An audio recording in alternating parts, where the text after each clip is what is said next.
What is going on, everybody? It is your boy Zachary McAllister here today, and today I have a very special video for you. Today I am going to be unveiling my official 2021 NBA Big Board. Now, it's basically taken me 6 months of hard work, dedication, passion. It's basically taken me a lot of time to be able to make sure that this video is up to the standard that I think it should be in terms of the content and the production. I will be talking about the top 30 guys on my board, but I will insert on screen right now the guys who just missed out. So the guys who I have from 40 to 31. You should be able to see them on screen now. You can pause the video to get a longer look. But yeah, these are the guys that just missed out. I'm only going to be talking about the top 30 in this video. So, without any further ado, one more thing. Some parts of this video were recorded prior to the combine. That's just the way I would have had to have done it to ensure that I can make this video on time. The measurements will be incorrect for some of these guys. I'm sorry, but that's just the way it is, as Tupac said. But anyway, that's just the way it is. Unfortunately, some of the wingspans and heights are going to be incorrect. So before I ramble on too long, let's get into the video.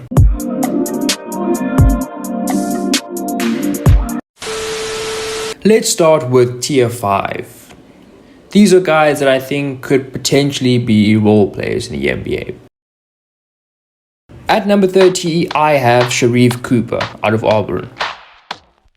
Now, Sharif Cooper's measurements at the draft combine were a mess, and still, nobody knows the actual numbers. So I'm just going to go with what I had pre-combine and say that he is 6'1" with a 6'1" wingspan. At Auburn last season, he averaged 33.2 points, 7 rebounds, and 13.3 assists per 100 possessions, while shooting 39% from the field and 23% from 3. Cooper is an extremely good playmaker in the pick and roll. He is very crafty with the way he gets to the basket. He's also very shifty with his dribble and uses it to create space to operate in. He's a reasonably good finisher through contact as a little guy, too. He's a great passer, he made some nice cross-court passes and found cutters consistently. He can make passes with his right or left, and he made some pretty unbelievable passes in transition. I like that he uses his eyes to deceive defenders and find open guys. He has some nice speed too, and he often shows this in isolation situations. In terms of negatives, his shooting is pretty bad. He leans back a lot in his motion. He took a lot of threes, which is encouraging, but he missed too many for there to be any real positives from what I've seen. You can obviously get better at the next level, but the evidence isn't great. He's better off the catch and shoot, but his numbers still aren't great there either. His defense is also pretty bad, and his body combined with some bad habits makes him a liability at the moment. His length or lack of it is also really concerning.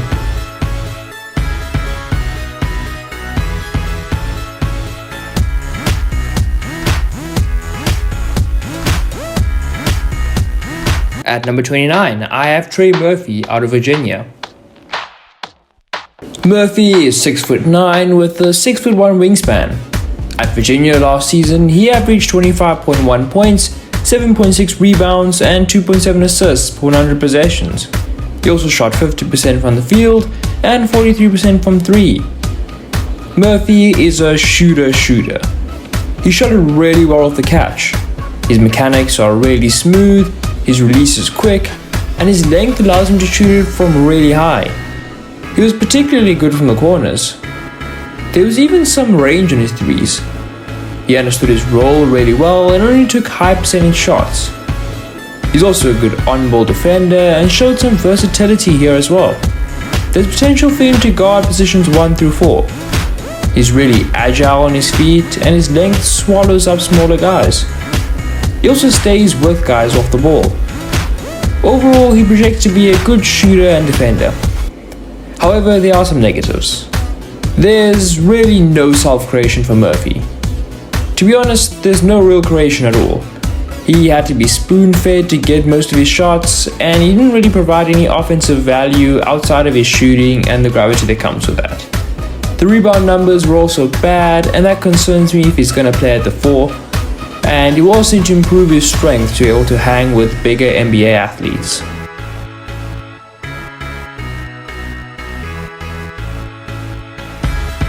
At number 28, I have Herb Jones from Alabama. Jones is 6'8" with a 7-foot wingspan. At Alabama, he averaged 22 points, 13 rebounds, and 6.5 assists per 100 possessions. He shot 45% from the field and 35% from 3. Herb is a super versatile and switchable defender. I'm pretty confident he'll be able to guard positions 1 through 4 at the NBA. His defensive numbers were ridiculous. He's very light on his feet, and when you combine all of this with his length, you get an extremely tough guy to get past. He rarely gets in the face of guys and just overwhelms them. His fundamentals are really solid. His hands are always up in the air, and he's very measured with his closeouts. His length allows him to block and alter shots in the perimeter. His recovery skills are also really great, and he makes up for the mistakes of other guys. There are also glimpses of rim protection potential. He reads the floor well and identifies danger really well. He anticipates defensive breakdowns and solves problems before they even become abundant. He's a very good open floor athlete and got a lot of buckets when he was able to get out and run. Once he gets up to speed, he's very fast for his size. He's a nice off-ball cutter, especially when he gets ahead of steam. He also showed he can attack the defenses off the bounce. He's also a lob threat. His playmaking chops are surprisingly good. He probably won't be able to run your offense or even be a secondary ball handler, but he has a high basketball IQ and good feel for the game. In terms of weaknesses, let's start with the shooting. He was a non-shooter in his first 3 years of college, but he started shooting it more this past season.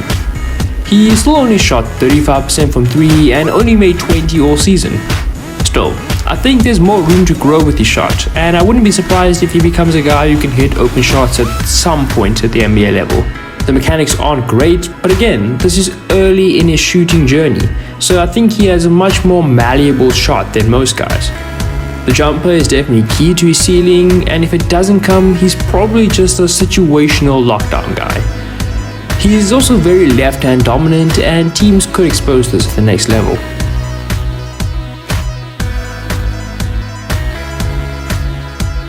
At number 27, I have Cam Thomas from LSU.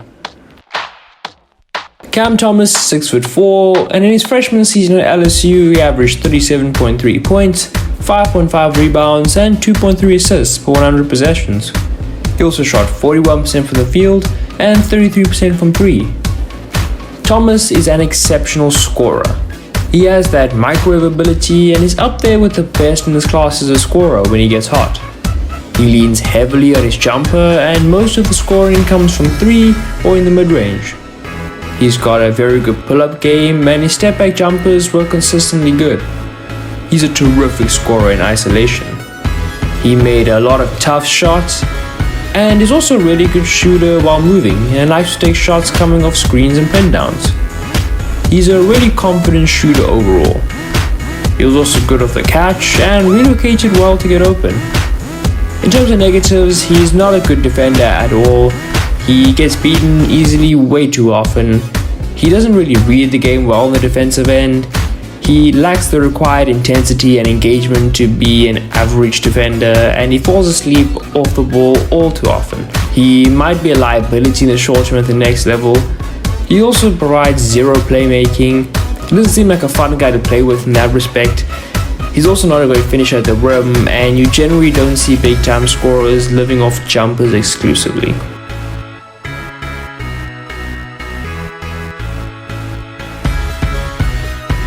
Let's move it up to tier 4. And these are guys that I think are probably going to be at least role players, but there's potential for them to become high-end role players. At 26, I have Jason Preston from Ohio. Preston is 6'4" with a 6'9" wingspan. In his junior season at Ohio, he averaged 25.4 points, 11.7 rebounds, and 11.7 assists per 100 possessions. He also shot 51% from the field and 39% from 3. Preston is an outstanding pick and roll operator. This is both as a scorer and a passer. He is very patient and poised and reads the game exceptionally well. He's an alright finisher at the basket. He's also got a nice hesitation move to get separation on his drives. He has a nice floater in the bag too. He can use his size as well when he's matched up with smaller guys. As a passer, he can find rollers from all sorts of angles and made some sumptuous pocket passes. He also found shooters on kickouts often. In general, his feel for the game is really good.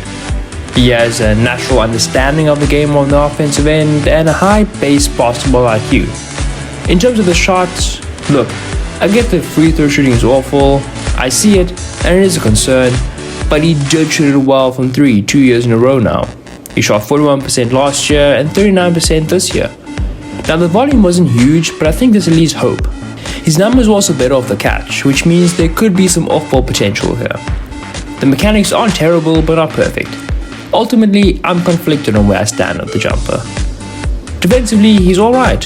He took on most of the bigger assignments and overall was a mixed bag. The length is definitely a positive, but the lack of athleticism is certainly a negative. Another potential weakness is his pull-up shooting. He doesn't generate a lot of separation to athleticism, and his poor pull-up shooting means he probably won't be a good late clock option. Not good for a potential primary ball handler. At 25, I have Kai Jones from Texas. Jones is 6'11" with a 7'2" wingspan. In his sophomore season at Texas, he averaged 22.3 points, 12.2 rebounds, and 1.5 assists, while shooting 58% from the field and 38% from 3. Jones is an elite athlete for his size. He has that explosiveness and is a vertical threat. He runs the floor hard and is going to be a lot more fluid and mobile than most other bigs. The athleticism makes him a great finisher in the paint. He is tough to stop when he gets going and gets ahead of steam driving to the basket. His explosiveness actually makes him a mismatch for bigs on the perimeter. On the offensive end, I think there's potential for him to be a perimeter-oriented 4 or a rim-running 5. He is shot it well from beyond the arc, but on a very low volume. He is good in the corners of the catch and shoot, so that could be really encouraging. On the defensive end, he's a terrific shot blocker, and I think he could be a really good rim protector. There was also a little evidence of him being able to be super switchable. He handled his own when guards switched on him, and his length and athleticism were very valuable here. Here are the weaknesses though. He has a limited basketball IQ, and he often made some poor decisions. He struggled to create his own shot in the half court. He also has a low rebound percentage, which is a concern if he's going to play the 5. The shot will also be interesting to watch, but I'd be surprised if he's lights out from 3. At 24, I have Josh Primo from Alabama. Primo is 6'5" with a 6'9" wingspan. At Alabama last season, he averaged 19.4 points, 8 rebounds and 2 assists per 100 possessions, while shooting 43% from the field and 38% from 3. Primo is a very good shooter, especially off the catch. His jump is very smooth and fluid. He has good rhythm to his shot. He can hit shots in the move too, which is very valuable. He also has deep range on his jumpers. He's a good option of handoffs, screens and pin downs, and there's potential for him to be a decent isolation scorer. When he matched up against bigs, he burned them. Teams can trust him to handle the ball even though he's not a high-level creator. Even though he's not the most athletic guy, he found interesting ways to finish around guys. Defensively, he has the tools to be good. His length and quickness are really valuable, and his length also allows him to contest shots to the rim and be a pest on the perimeter. His feet are really light and he stays in front of guys. He can even hold his own in the post. He can guard both guard spots, and while he's not a complete lockdown defender at the moment, I like his potential. On the negative side, he was an inconsistent finisher at the basket. He finishes from a low position and doesn't really trust his left hand as much as his right. He gets into trouble a lot when he gets to the rack, and things got really ugly at times. He's not the most explosive, and that limits his ability to create separation. He struggled to beat guys off the dribble. However, he is really young, so I think there could be room for him to grow and improve on these weaknesses in the future.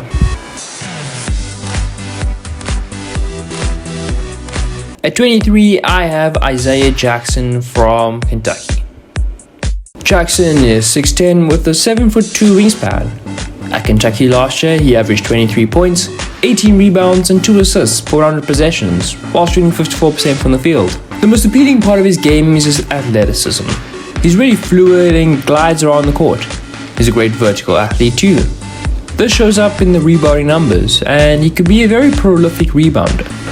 On the defensive end, Jackson brings a lot of value. He's a really good rim protector while also being able to go out on the perimeter and handle his own. His athleticism is key to his impact here. He anticipates action well and has some decent instincts. He moves his feet well for a big guy as well. I think there's potential for him to be a center who you can have out there at the end of a playoff game. On the offensive end, he seems like more of a low-volume rim finisher at the moment. There's some upside though. His athleticism allowed him to take bigger guys off the bounce. He can tack out of the pick and roll. He also showed potential as a playmaker in the short roll. The assist numbers aren't quite there, but he made some nice passes, so there could be potential there too. On the negative side, he's still very raw. There are a bunch of small things he needs to work on, like giving away charges and illegal screens. He also struggled guarding the pick and roll. There's also very little evidence of him being a shooter or high-level shot creator for himself. And finally, while he's a good athlete, he's got a slight frame and he might get bullied by bigger guys at the NBA level.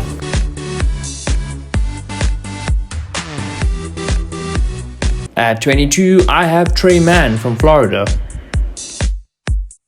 Mann is 6'4" with a 6'4" wingspan. In his sophomore season in Florida, he averaged 28 points, 10 rebounds, and 6 assists per 100 possessions, while shooting 46% from the field and 40% from 3. Mann showed that he has good scoring potential, and much of that is powered by his jumper. He can reliably create his own shot, and his step backs are violent at times. He showed he can be an exceptional pull-up shooter, and he's got a float in the bag to keep defenses honest as well. He's got some range on his jumpers too. He pulled up from a decent distance from behind the arc at times and hit a good chunk of these. Teams cannot afford to go under on him, and he was deadly off dribble handoffs, which is nice to see in a guard prospect.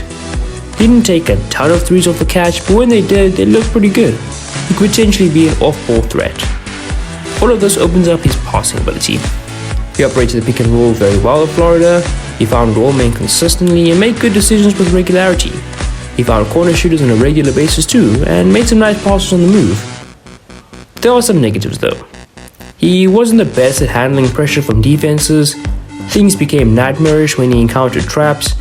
He can also become set on his reads early on instead of reading what the defense was giving him. He made some terrible passing decisions, and he's not a high-level athlete and struggled to create separation at times against bigs. He wasn't a great finisher either. The defense was also pretty bad, and he got blown by reasonably regularly. His closeouts were also not very good. He lost his man reasonably often, and in general, he just didn't have any good defensive instincts. At 21, I have Jaden Springer from Tennessee. Springer is 6'4" with a 6'8" wingspan. In his solo season at Tennessee, he averaged 28.1 points, 8 rebounds, and 6.6 assists per 100 possessions. He also shot 47% from the field and 44% from 3. He's a great on-ball defender. He moves his feet well and is very strong and can use his length to pester ball handlers. He does well to cut off passing lanes and force bad decisions. He has great lateral movement and always stays close to his man. He has quick hands and posts ball away often, and he never gives up on plays on this end of the court. On the offensive end, he's a very strong finisher at the basket. He showed some nice explosion even with his lingering ankle injury. He can handle contact due to his strength, and he showed that he can slither through defenses to get to his spots. He found guys reliably off drives and displayed good craftiness to find guys in the dunker spot. He's also good at finding baseline cutters when he drives. He showed he can read defenses and create open looks for his teammates. His explosiveness forces defenses to collapse, and he did a good job of making the right reads. Tennessee didn't run much pick and roll, but when they did, he looked good in it too. He shot the 3-ball well, but the volume was very low. He was definitely better off the dribble. His ceiling goes up a lot if he can improve his catch and shoot numbers, as it means he can play off the ball as well. He was also particularly bad from the corners, not a good sign for a potential NBA player. He also wasn't a particularly good shot creator for himself. As a point guard in the NBA, it's necessary to have a go-to laycock option. Him not being able to hit threes or pull-up jumpers consistently is very concerning. I worry about his potential as a high-level scorer and will probably need to play alongside another ball handler.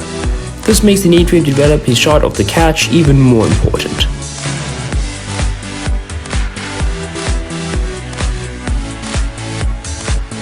At 20, I have Keon Johnson from Tennessee. Keon Johnson out of Tennessee.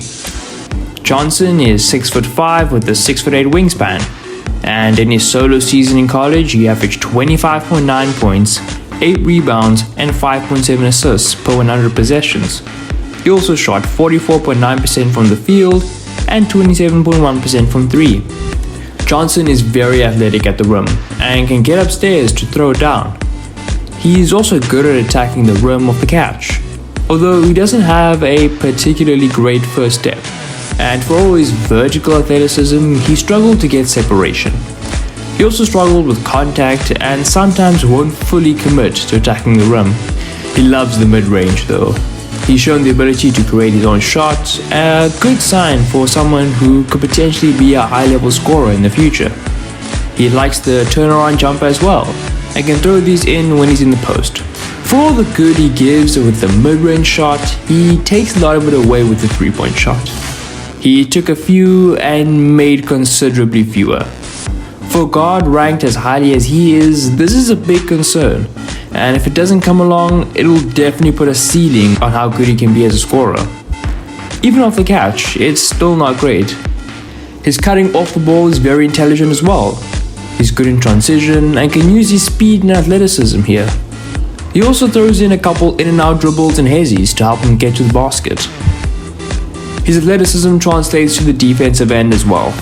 He can get really high to swat some shots, and he slides his feet nicely, so I think he could end up being a nice on-ball defender. He fights through on and off-ball screens well, and likes to stick his hand out every now and again to pick guys' pockets.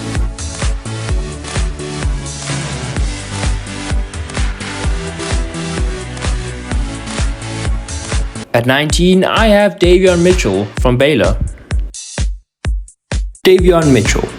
Mitchell is 6 foot flat with a 6'3" wingspan. In his final season in college ball, he averaged 24.4 points, 4.6 rebounds, and 9.6 assists per 100 possessions, with a 51% field goal percentage and a 44.7% three-point percentage. Mitchell is a top-tier on-ball defender.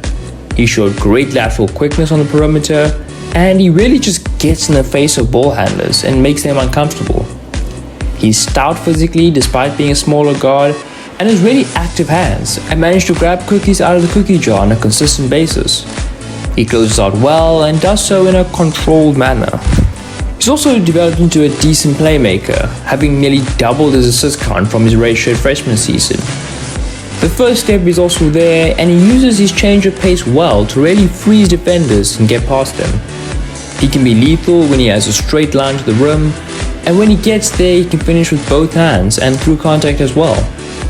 He's really strong and physical, and is tenacious and plays with a big heart. I love that he's shown to be a big game competitor.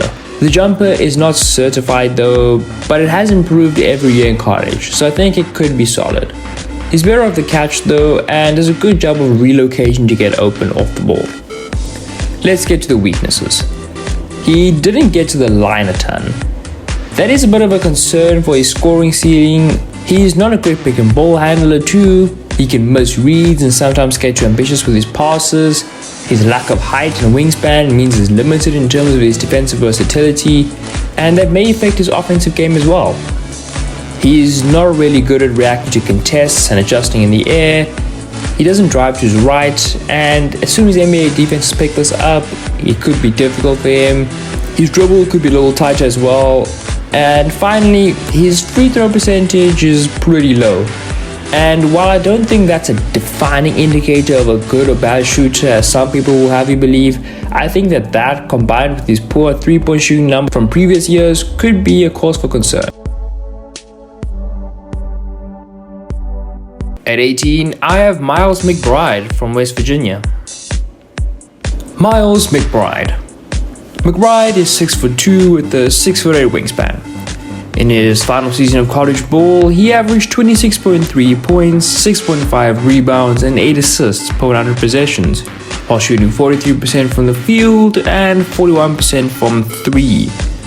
With the ball in his hands, McBride has the ability to create his own shot. He showed he can be very effective driving to the basket or pulling up. He was good when he got ice opportunities. He has a mid-range game as well, and that makes him really tough to guard. He's really shifty with the ball in his hands, and this helps him create separation and get open. He's on the bigger side for a guard, so he can use his physicality to bully smaller guards. He's also a threat off the catch and shoot, so he can provide some value off the ball as well. The jumper is reasonably quick and he hits shots consistently, so I'm relatively confident in it. As a playmaker, I think there's a lot of potential. He's good at finding teammates off drives, and I think he could fit well in a spread NBA offense with shooters around him. He showed he can hit corner shooters on kickouts. Defensively, McBride is a good on-ball defender. He's got quick feet and always keeps his chest square, making him a difficult prospect to get past. He's a great competitor on this end and loves getting in guys' faces. His pressure forces ball handlers to turn the ball over or make poor decisions. His recovery skills are also pretty good, and he can make up boys' mistakes when he overcommits. He's also good at closing out and does so in a balanced and controlled manner. In terms of weaknesses, his shot diet is very jumper heavy. When he gets to the rim, he's not a bad finisher, but he just doesn't do it that often. He doesn't really possess that athletic burst, and he can sometimes get a little too excited on defense, and this results in him gambling way more than he should.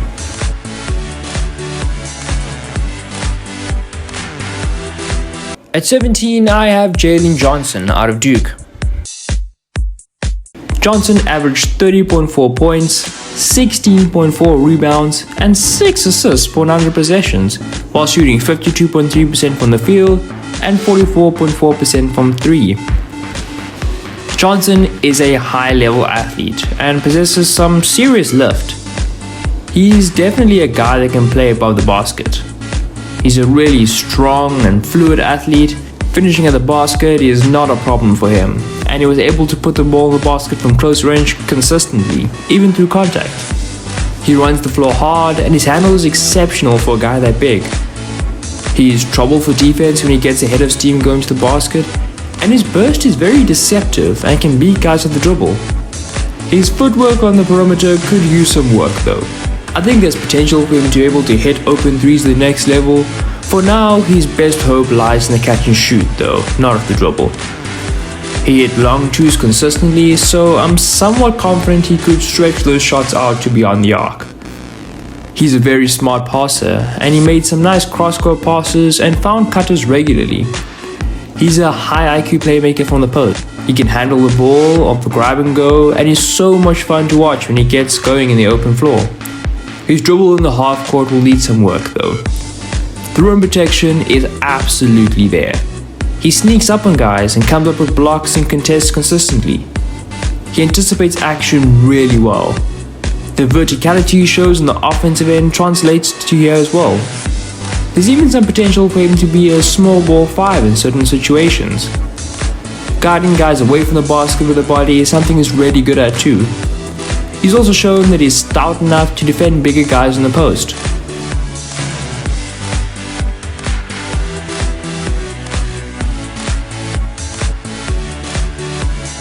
Moving up to tier 3, we have guys who are considered to be at least starting caliber with the potential to become stars. At 16, I have Chris Duarte from Oregon. Chris Duarte. Duarte is 6'6" with a 6'7" wingspan. In his final season with the Oregon Ducks, he averaged 30.5 points, 8.2 rebounds, and 4.7 assists per 100 possessions, while shooting 53% from the field and 42% from 3. Duarte's main calling card is his shooting. He's a really good shot maker, and that 3-point percentage was not a fluke. Over 2 seasons, he averaged 38% on 5.5 attempts per game. He is excellent off the catch, even when on the move or coming around screens. His shot has a sweet rhythm to it. He's always ready with his hands up off the ball, and the release is buttery smooth. He's also got some range on his jumpers too. He's a good shooter off the dribble and when pulling up too. He's good at relocating off the ball to get himself open. He also recognizes when defenders close out too hard on him and is willing to pump fake guys out of their socks when this happens. He can operate the pick and roll and punish teams who went under on him. He's an underrated finisher at the basket too. He's got some hops and has the ability to adjust his body in the air. On the defensive side of the ball, he's a really good off-ball defender. He's really good at recognizing when to help and to be aggressive as a secondary defender. He's good at sticking his hands in the passing lanes and getting deflections. He's really good at reading ball handlers and anticipating their decisions. He also knows when to rotate from the weak side and was a surprisingly good rim protector. In terms of negatives, he's not a great distributor and will probably never be a team's offensive hub because of it. He's limited to making very simple reads, even out of the pick and roll. He wasn't very good at closing out, and his frame is very lanky, so he will struggle to match bigger guys for their physicality.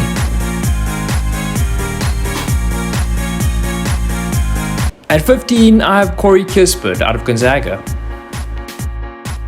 Next up, we have Corey Kispert. Kispert is 6'7" with a 6'7" wingspan, and in his final season at Gonzaga, he averaged 31.3 points, 8.4 rebounds, and 3.1 assists per 100 possessions, while shooting 53% from the field and 44% from 3. The attribute that stands out most in Kispert's game is his shooting. He's deadly off the catch and shoot.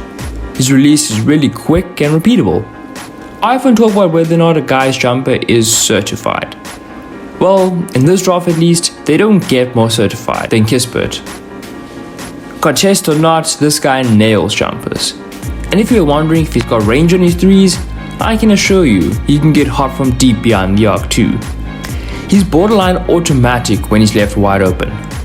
Off the ball, he knows where to be and relocates to positions where he can get open shots off. He reads defense as well and runs guys into screens intelligently. He's a great backdoor cutter too, and he can shoot on the move as well, which is important as you'll need to do this a lot more at the NBA level in order to get open. There's also some potential for him to be a pick and pop guy. All of this shooting opens up a lot of driving opportunities for him. When he gets ahead of steam, going downhill, he can be dangerous. He reads defense as well and identifies when defenders step up too high. He's got a relatively broad body and he uses his physicality well. In terms of weaknesses, he offers very little in terms of shot creation for himself or others. He's not as effective from the mid-range, and he's the kind of guy who's going to get most of his shots from 3 or at the rim. Getting any sort of separation with the ball in his hands was a struggle, the passing wasn't reliable and he turned the ball over relatively often, and defensively, he's not awful on the ball, but he will struggle against elite athletes.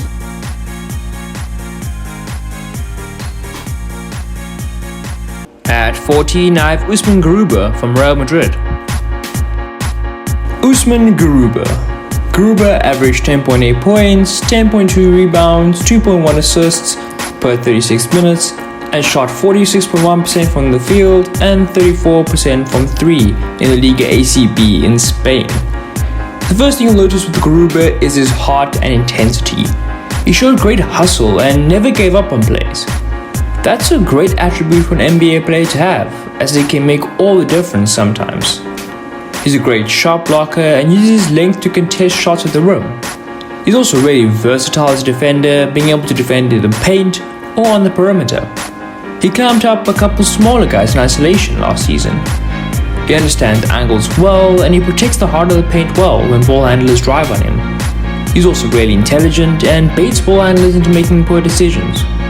The defensive instincts are definitely there and he reads situations cleverly. He holds his own in the post and uses his length to swallow up contests.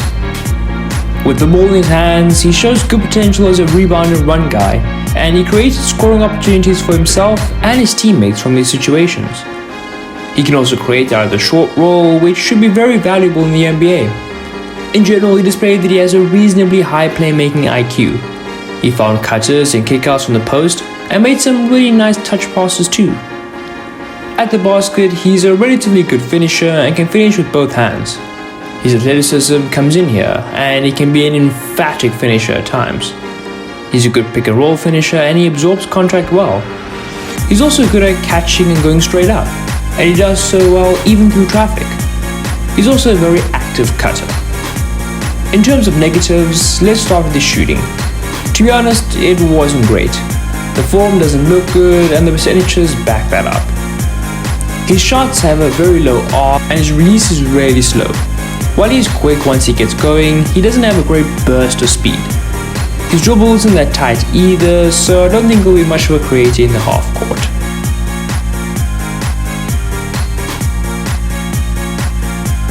At 13, I have Josh Giddey from the Adelaide 36ers. Josh Giddey. He averaged 12.2 points and 8 rebounds with 8 assists per 36 minutes in the NBL, shooting 43% from the field and 30% from 3. He's a really creative passer both in the half court and in transition, and possesses the ability to make these passes with both hands. He has incredible timing on his passes and has an instinct for finding guys at the right time. He reads defenses to an exceptional degree and always has his head up looking for passes. He's able to find cutters on a consistent basis and does a good job of controlling the pace and tempo of the game. He gets the basket easy enough and does well to find big men for dump-offs. He's able to make a wide variety of passes, including kickouts, wraparounds, and behind-the-back passes. In general, his passes can be very pleasing on the eye. He operates the pick and roll well and great for himself and others. He also finishes well with the basket and can use both hands when he gets there. He's not the most athletic guy, but when he does find holes in the defense, he penetrates well, and his length comes in handy here, as he's able to use his long strides to get past defenders and his long levers to finish past them. He even has a little explosion when he gets ahead of steam to the basket. He has a little floater game and mid-range game in the bag as well, and is a smart off-ball cutter. The shot though is pretty slow and stiff, although he did make enough to keep defenses honest. The shot got better as the season progressed, and he was even a potential threat of the catch and shoot later on in the season. He was a threat of the catch and shoot and even started making shots off the dribble later in the season. At 12, I have James Bouknight from UConn. James Bouknight. Bouknight is 6'5" with a 6'8" wingspan. In his sophomore season at UConn, he averaged 35.7 points, 10.8 rebounds, and 3.4 assists per 100 possessions, while shooting 45% from the field and 29% from 3. Bouknight has the tools to be a really effective scorer at the NBA level. He showed he can be a pure 3-level scorer. He glides past defenders and has a deadly hesitation move, which defenders found impossible to guard. He uses his in and out dribble as well to get past defenders. There's also potential for him to be a good pull-up shooter too. He's a good creator in isolation and can definitely create his own shot. He's a natural finisher at the basket, and he does an alright job of generating contact when he gets to the rack. He also has a high free throw rate and gets to the basket regularly. He has good burst in his drives and hangs in the air for a long time when he goes up for finishes. The 3-ball of the dribble is good. His percentages were affected by needing to take a lot of tough shots though, and I believe he has that microwave ability scoring wise. He's also a really sulky and fluid athlete. The explosiveness is there, even if it's not quite up there with the best in the class. He also showed he can be a good vertical athlete too. On the negatives though, he's not a high-level distributor. He would often stifle the UConn offense and eventually settle for tough shots to turn the ball over. He also showed a lack of control with the ball in his hands when teams pressured him. He also doesn't offer much off the ball, and defensively he lacks good instincts and can get lost at times.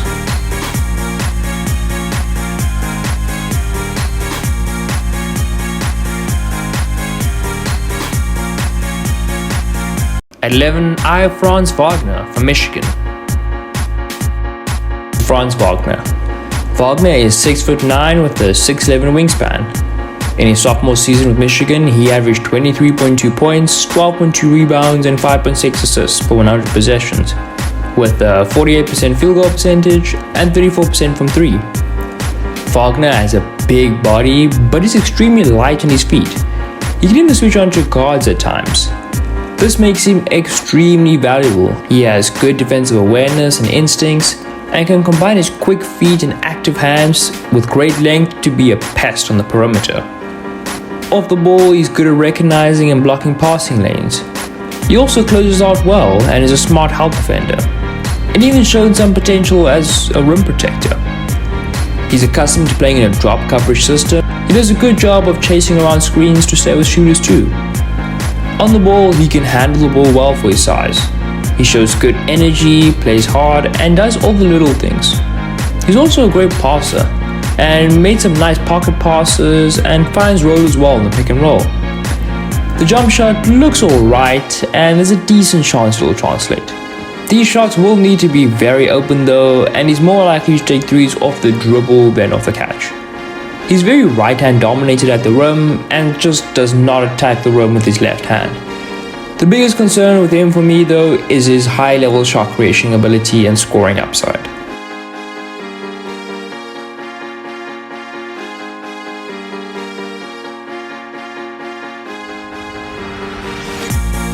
At number 10, I have Jared Butler from Baylor. In his final season of college ball, Jared Butler averaged 31.7 points, 6.3 rebounds, and 9.1 assists per 100 possessions, while shooting 47.1% from the field and 42% from 3. Butler is a great shooter off the catch, and I fancy him a bit of a long-range sniper. He shoots well off the dribble too, and just punishes teams that go under on the pick and roll. He also hits jumpers in the mid-range. He showed that he can be a great scorer in isolation, and he snakes around screens well too. The handle is also buttery smooth, and he slithers through traffic beautifully. He's also great with his off-ball movement. As a passer, he makes plays in the open floor. He finds big men on his drives consistently, and flashes potential as a great pocket passer too. He also finds corner shooters consistently off the pick and roll. Defensively, he closes out well and showed he can cover a lot of ground. He also does a good job of staying in front of drivers and is a smart off-ball defender. There are some weaknesses though. He's not an offensive hub. His free throw numbers are low, he doesn't get to the basket a ton, and when he doesn't do a good job of initiating contact and struggles to finish when he's met with size. Overall, he's just not a terrific finisher at the rim. He's a little older as well, so his upside might be a little lower than other guys.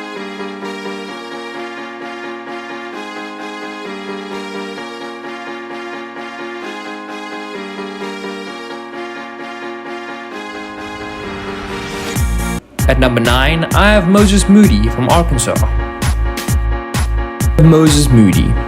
Moody is 6'6" with a 7-foot wingspan, and in his solo season with the Razorbacks, he averaged 26.5 points, 9.1 rebounds, and 2.5 assists, while shooting 42.7% from the field and 35.8% from 3.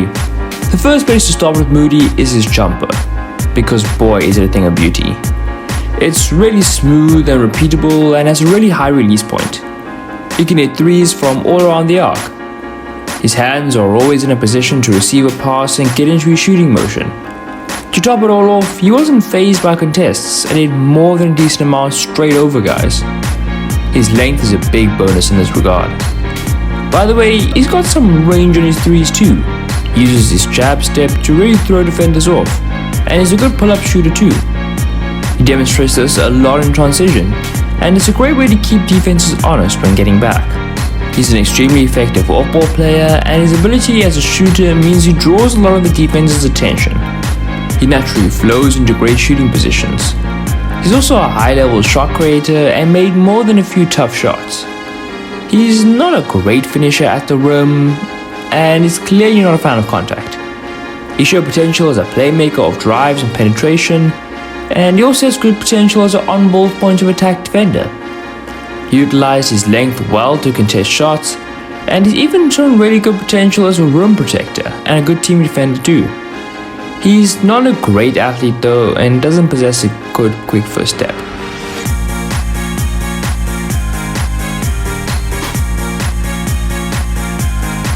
Next we have Tier 2, and I consider these guys to be at least very good starters with the potential to become all-star caliber players. At number 8, I have Zaire Williams from Stanford. Zaire Williams had a tough season with Stanford. They didn't play any games at home, the offense wasn't suited to him, and he had to deal with a lot of personal issues that meant he was in and out of the team. He averaged 22 points, 9.4 rebounds, and 4.5 assists per 100 possessions, while shooting 37% from the field and 30% from 3. He has a fluid jump shot and can hit them off the dribble. He took a lot of them, which shows that it's a shot he's really comfortable with. His length allows him to have a really high release point, and he's got some range in his jumpers as well. He operates the pick and roll well too, and just punishes defenders who choose to go under on him. The mid-range is an area where he excels in as well. He uses this in the pick and roll too when big men drop on him. The pull-up game is silky smooth, and his jab steps are borderline violent at times. He's also shown an ability to make tough shots in the mid-range. His abilities in isolation weren't always on full display due to Stanford's offense, but when he did get the opportunity, he was lethal, and I buy his potential to do this at the next level. There's potential for him to develop a step back too. His length helps him finish past guys, and that length also translates to the defensive end. He suffocates guys and makes it difficult for them to get good shots off. He's a really good on-roll defender and has good feet in the perimeter. His long arms allow him to poke balls away and get into passing lanes. He also anticipates passes and gets a ton of deflections. He also does a great job of getting around screens, and has even shown potential as a rim protector. He shows flashes as a good pick and roll operator. The handle is really fluid for a guy of his size, and he has a nice feel for making passes.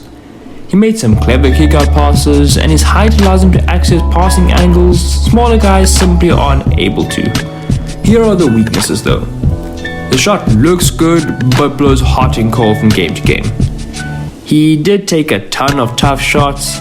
I'm willing to place my confidence in the jumper though, because the mechanics look good, although it could be a touch faster. He struggles to score in the paint. He shot poorly close to the basket, and this is something that he will need to work on the next level.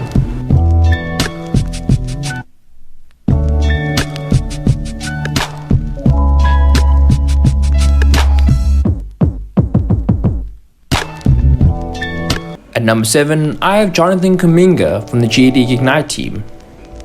Kuminga is 6'8" with a 7-foot wingspan, and in the G League he averaged 17.4 points, 7.9 rebounds and 3 assists per 36 minutes, while shooting 38.7% from the field and 25.6% from 3.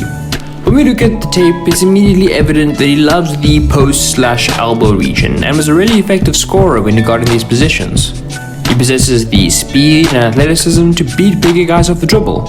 He can also use his body to bully guys in his drives and is not afraid of contact and can finish through it. He's also really good at using his length to finish past guys.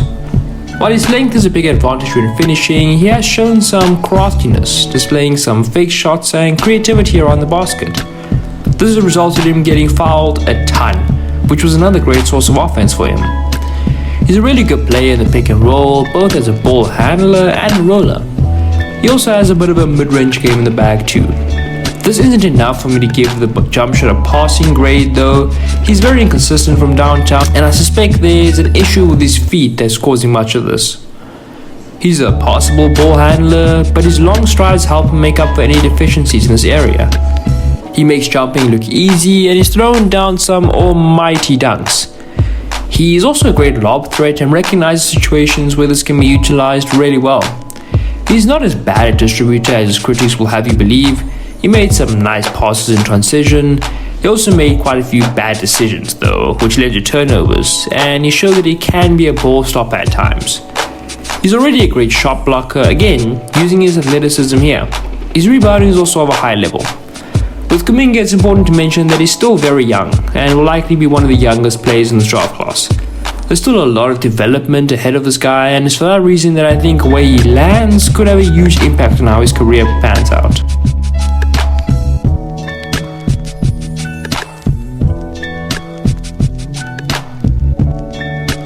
At number 6, I have Alperen Sengun from Besiktas. At 18 years old, Alperen Şengün won the Turkish League's MVP award. And the Turkish League is no Mickey Mouse league either. It's probably the second best league in Europe. Şengün is 6'10" with a 6'10" wingspan, and in that MVP winning season he averaged 24.4 points, 12 rebounds and 3.2 assists per 36 minutes, while shooting 65% from the field and 19% from 3. He's a really creative finisher on the basket, and I mean really creative. He uses any space given to him by defenders and finishes from some seriously awkward angles. Contact isn't really an issue for him either. He's an elite back to the basket prospect. His footwork is top tier, and while he doesn't look it, he's actually quite strong. He's smart in situations and fakes defenders out of their socks. He shows great patience here and waits for the most optimal opportunity to get a shot up. He also showed a high passing IQ from these situations and showed he could be a really good facilitator too. The pick and roll is an area he thrives in, and he can use his soft hands and touch along with his verticality to finish on these rolls. I think he could be a playmaker in the short roll too. He has the potential to be a good rebound and run guy as well, and when he gets going, he can create for himself and others. He's got some serious jets, especially for a guy as big as him. He showed some good verticality as well and can be a threat on lobs. He can take big guys on off the dribble and showed some driving ability. His motor also runs really hot and he runs the floor hard. He's also good on the offensive boards and is always ready for tip-ins.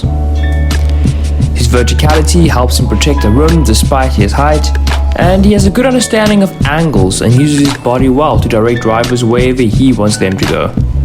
There's potential for him to be a good drop coverage defender, and he reads ball handlers well and forces them to make tough decisions. He's also an alright shot blocker. Here are the weaknesses though. His 3-point shooting was pretty poor, although he didn't take too many, so it could just be a case of a small sample size.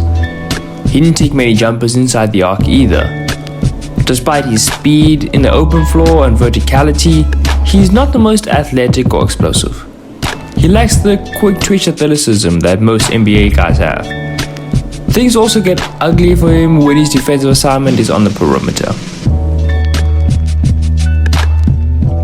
And finally, we have Tier 1. These are guys who I think at the very least will be sub-all-stars with the potential to become an all-NBA caliber player. At number 5, I have Scotty Barnes from Florida State University. Barnes is 6'8" with a 7'3" wingspan, and in his sole season at FSU, he averaged 23.8 points, 9.4 assists, and 9.2 rebounds per 100 possessions. He also shot 50.3% from the field and 27.5% from 3. Let's start with his defense, because that's the part of his game that gets me really excited. His size and length mean he's able to be a super switchable and versatile defender who can switch positions 1 through 4. He can keep up with the smaller guys, but can also use his body and strength to prevent being bullied by bigger boys. There were very few instances where he seemed overwhelmed defensively. He looks like one of those guys who relishes playing defense and loves clamping up the opposition's best player. He also has very active hands and, as I mentioned before, a long wingspan. He uses these physical tools to get into passing lanes, poke balls away, and contest shots at the rim. He's a really fun and creative creator in the full court. He's a really good open floor passer and made some unbelievable reads last season. He uses his downhill pressure to attract defenders and has the ability and awareness to make passes to the corners. He can also adjust his passes while in the air. He always has his head up looking for shooters and he loves throwing lobs. On the scoring front, things start to get a little bit more hairy though. Let's start with the positives. He's a great athlete and is really good at attacking the basket in transition. This led to some ferocious dunks. He can also finish through contact at times, using his length to get shots off over guys. He possesses a good first step and is nearly unstoppable when driving downhill. Here are the negatives though. He's just not an aggressive scorer. His shot is inconsistent and the lower half of his body looks very rigid while shooting. It's not broken by any means, but will need some work. He's not the best shooter off the catch either, and he was even awful shooting in the corners, a position he will likely occupy quite a bit when he starts handling the ball. He doesn't have any form of a reliable runner or floater in the bag, so scoring outside of transition came hard for him. Sometimes he will heave up awkward one-handed floaters that lack touch. He rarely ever takes advantage of mismatches in the offense, and he lacks polish as a finisher.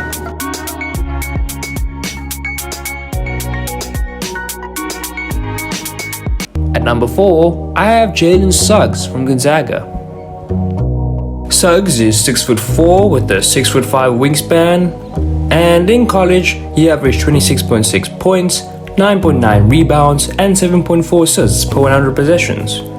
Suggs is a good athlete and shows good burst when driving to the basket. He can use his speed to get to the rack and draw fouls, and does a good job of lowering his shoulder to initiate contact. He also has a good change of pace and can slow it down and speed it up when necessary on his drives. He has good touch on his finishes and can absorb contact well. He also displays good body control in the air. He's an experienced pick and roll operator, and his speed again helps him here to allow him to get around screens and get to the cup in a blink of an eye. He also uses an array of hesitation moves and pump fakes to freeze defenders before blowing past them. He's also a good passer in these situations. He can use his athleticism to draw the attention of the defense and then has the presence of mind to find teammates. However, he doesn't make too many high-level reads. He can shoot it from beyond the arc when teams go under, and has nice range on these too. The step-back 3 is there. However, it's not as reliable as you'd want, and he's better off the dribble than off the catch. His mid-range game is alright, and he likes shooting these shots after a spin move.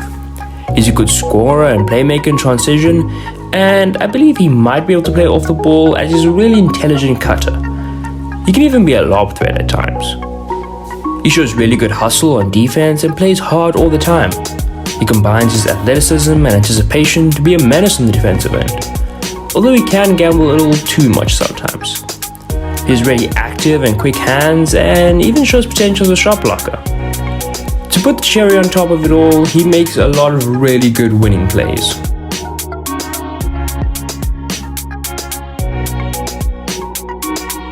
At number 3, I have Jalen Green from the G League Ignite team.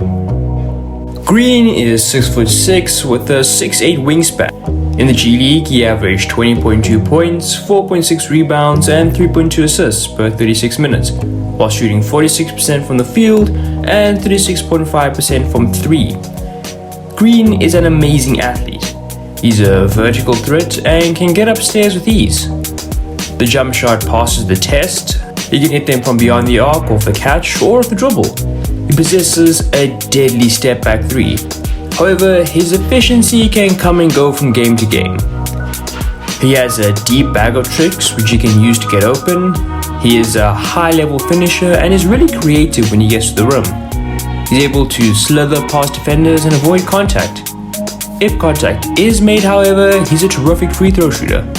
He shows good body control and can make adjustments in the air. He even got on the end of a couple alley-oops. He can take guys on 1v1. However, he does have bouts of tunnel vision and his court vision isn't that great.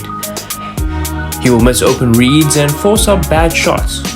His shot IQ in general isn't that great and will heave up bad attempts every so often. He's a nice scorer in transition and an effective cutter, and I believe he has the potential to be a high-quality 3-level scorer. The dribble isn't as great as you'd like. It almost seems like his dribble is really high. He's shown potential as a good on-ball defender, and his wingspan and athleticism allow him to be a menace on this end. He can lose concentration off the ball though, and lacks a great deal of strength at the moment. At number 2, I have Evan Mobley from USC. Mobley is 7 foot with a 7'4" wingspan. And in his sole season at USC, he averaged 28.5 points, 4.2 assists, and 15.1 rebounds per 100 possessions, while shooting nearly 58% from the field and 30% from 3. The first thing you'll notice when you watch him is his length. He's got crazy long arms attached to an already above average torso. Despite the size, he moves really well and has shown some good athleticism considering his height. This particularly helps him on the defensive end. He's an elite rim protector and a really good shot blocker. He averaged 5 blocks per 100 possessions and ranked 7th in college for blocks per game. He can use his jumping ability to get upstairs and swat away shots. He's always looking for these opportunities. He's also able to use his length to contest shots at the rim. USC played a 2-3 zone, something many NBA teams will use, and in that system, play was funneled towards him. This makes his defensive efforts even more impressive and projects well for the next level. He covers a lot of ground really quickly and can make up for his teammates' mistakes. He can also close out very quickly, and he got more than a few blocks on the perimeter. He's a good pick and roll defender and excelled even when he was asked to defend in a variety of coverages. This is again a very important skill, as he will likely be asked to do this at the next level. He's a really versatile defender as well, and can switch on to smaller guys on the perimeter and keep up. He has really light and nimble feet and moves them well, when players look to take him on the dribble. This again will be useful at the next level. However, it will be more challenging when he goes up against elite athletes more often. He's also a very good post defender, and again can use his length to his advantage. He's also got active hands and can once again use his length to get into passing lanes. Mobley gets labeled as a modern day big man, and in my opinion that's because of his passing. He has flashes as a really good passer and has nice feel for hitting cutters. He can also pass out of the low post and playmaker out of double teams.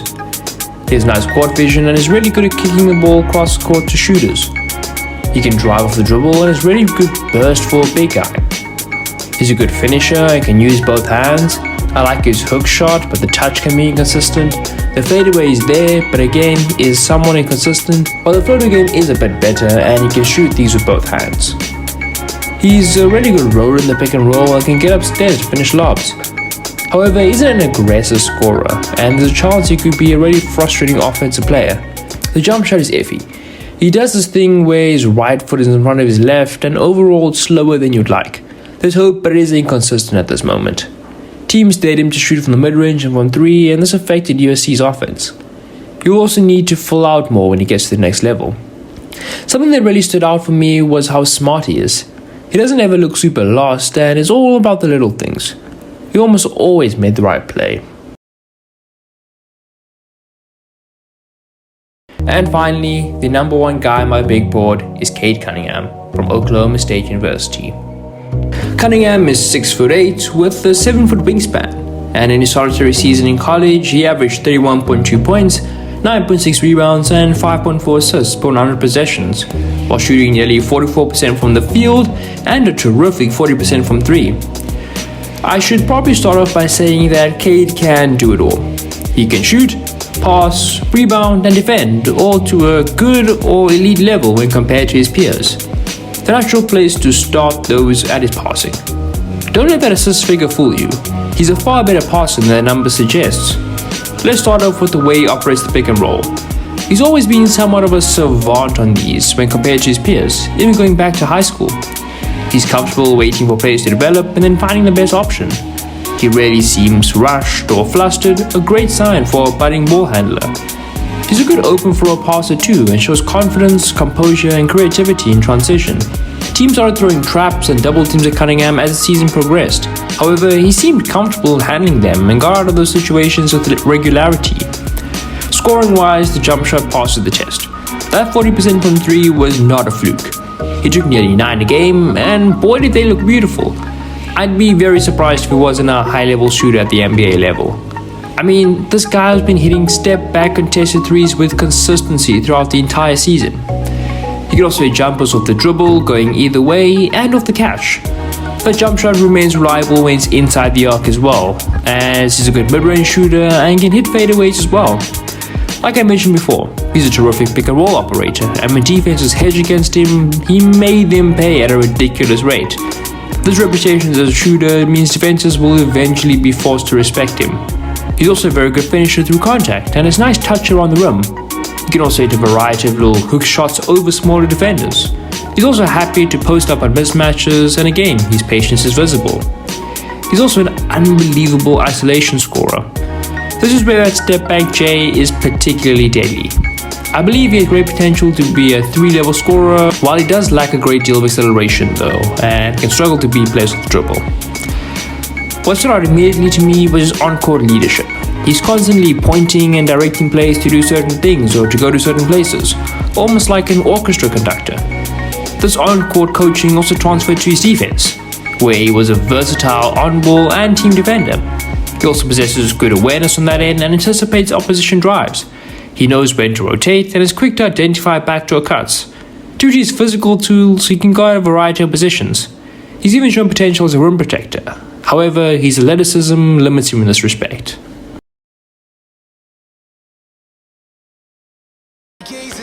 Well, that's it for this video. I know it's been a long one. Like I said at the beginning of the video, a lot of time and effort has gone into this video. So I would appreciate it if you did like the video. I mean, if you're watching at this point, you probably did. A subscription will also be appreciated. It would go a long way in helping me. And yeah, I just hope you enjoyed this video, because that's why I do this, is to try and bring some informative and hopefully fun content to my audience. So I hope you enjoyed that, and until next time, this has been your boy, Zachary McAllister. Have a good day.